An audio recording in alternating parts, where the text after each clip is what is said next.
Pernah kepikiran gak sih, di balik layar HP atau laptop kamu yang kelihatannya simple itu, sebenarnya ada semacam manajer rahasia yang super sibuk ngatur semuanya? Yap, dialah dalang di balik semua keajaiban digital yang kita nikmatin tiap hari. Coba dibayangin skenario ini, kamu lagi asik mabar, ya kan? Sambil dengerin playlist andalan, plus voice chat sama teman-teman di Discord. Tiga hal jalan barengan di satu layar, dan semuanya lancar jaya. Pertanyaannya, kok bisa sih gawai kita multitasking sekeren itu? Gimana caranya?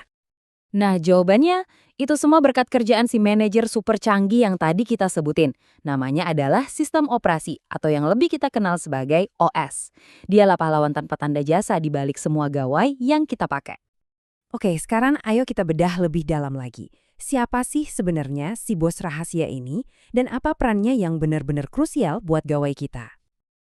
Jadi gini, sistem operasi itu pada dasarnya adalah jembatan. Dia itu kayak penerjemah antara kita, manusia yang cuma bisa ngeklik dan nyentuh layar, dengan bahasa mesin yang super rumit.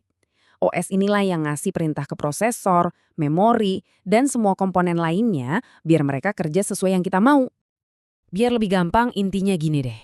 Tanpa OS, laptop atau smartphone kamu yang harganya jutaan itu cuma bakal jadi pengganjal pintu yang mahal. Beneran, nggak bisa dipakai ngapa-ngapain. Nah, sebagai manajer yang andal, OS ini punya 4 tugas utama. 4 tanggung jawab besar yang dia kerjain non-stop di belakang layar. Yuk kita lihat satu persatu. Jadi, 4 tugas utama itu adalah: pertama, manajemen proses. Kedua, manajemen memori. Ketiga, manajemen berkas. Dan yang terakhir, manajemen I/O atau input-output. Dengerin namanya emang kedengeran teknis banget ya, tapi tenang, konsepnya simple kok. Oke, kita mulai dari yang pertama, manajemen proses. Jadi setiap aplikasi yang kamu buka, entah itu browser, game, atau Spotify, itu dianggap sebagai sebuah proses. Nah, OS ini tugasnya kayak sutradara. Dia yang nentuin kapan satu aplikasi boleh jalan, kapan harus nunggu giliran, dan kapan harus di-close. Bisa juga diibaratkan kayak seorang event planner profesional. Dia yang ngatur semua aplikasi yang lagi kebuka, mastiin semuanya dapat sumber daya yang cukup, dan yang paling penting, nggak ada yang nge-crash dan ngerusak pesta. Lanjut ke tugas kedua, manajemen memori. OS itu, anggap aja kayak tukang parkir super canggih buat RAM kamu. Dia yang ngawasin, oke, slot ini lagi dipakai sama Chrome, slot ini buat game, dan dia juga yang tahu slot mana yang kosong buat aplikasi baru. Rapi banget. Atau bisa juga dibilang dia ini polisi lalu lintasnya rem. Dia ngasih setiap aplikasi jalur khusus biar datanya nggak tabrakan satu sama lain. Inilah yang ngejaga gawai kamu biar nggak tiba-tiba nge-hang atau nge-freeze. Tugas ketiga, manajemen berkas. Nah, ini nih yang kita rasain tiap hari. Semua file, foto, video, dokumen, semuanya diatur sama OS.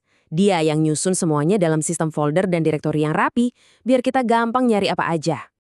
Anggap aja OS itu kayak pustakawan super canggih. Dia bisa langsung nemuin satu file meme yang kamu simpan 3 tahun lalu di antara ribuan file lainnya.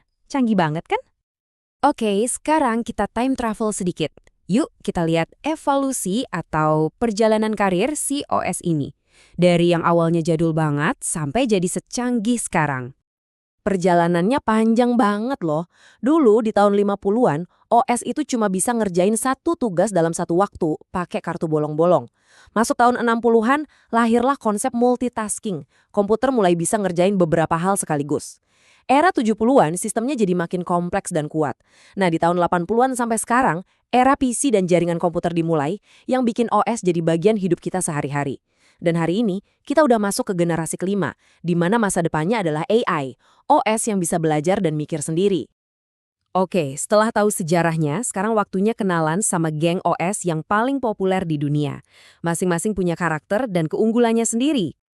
Pertama, tentu aja ada Windows, si serba bisa. Kelebihannya, dia super user-friendly, gampang diinstal, dan hampir semua aplikasi atau software di dunia ini kompatibel sama dia. Tapi kekurangannya, harganya bisa lumayan mahal, dan karena paling populer, dia jadi target utama para pembuat virus. Selanjutnya, ada macOS, si anak kreatif. Kelebihannya, dia terkenal banget aman dan stabil. Cocok banget buat kerjaan desain grafis, video editing, atau musik. Kekurangannya, dia eksklusif banget, cuma bisa jalan di hardware buatan Apple. Jadi ya, kamu harus komit sama ekosistemnya. Terus ada Linux, si ahli do it yourself. Kelebihannya, dia gratis, open source, dan super stabil. Makanya jadi andalan para developer dan buat ngurusin server. Kekurangannya, buat pemula, proses instalasi dan penggunaannya bisa agak ribet. Dukungan software dan hardware-nya juga nggak sebanyak Windows. Nah, di dunia mobile, ada Android, si jago kustomisasi. Keletihannya, dia platform terbuka. Jadi, developer punya kebebasan total buat berinovasi. Pilihan aplikasinya banyak banget dan dia dipakai di macam-macam merek HP. Ini yang bikin ekosistemnya jadi super beragam. Oke, setelah kenalan sama semua itu, kita sampai ke pertanyaan pamungkas. Jadi, kenapa sih OS ini sepenting itu? Kenapa dia jadi big deal banget? Jawabannya sederhana banget. Tanpa OS, smartphone atau laptop kamu itu cuma seonggok kaca dan logam yang mahal. Beneran, dia itu ibarat nyawanya. Tanpa OS, semua hardware canggih di dalamnya nggak tahu harus ngapain. Ada kutipan bagus yang bilang begini, OS adalah pemerintah, pengalokasi sumber daya, dan program pengendali komputer Anda. Jadi, dia itu pemerintahnya yang nentuin aturan main dan bagi-bagi sumber daya. Keren kan perumpamaannya? Dan ini membawa kita ke satu pertanyaan buat direnungkan. Kalau OS hari ini aja udah secerdas ini, coba deh bayangin apa yang bakal bisa dilakuin sama OS di masa depan nanti, terutama yang udah ditenagai AI. Bakal seajaib apa ya?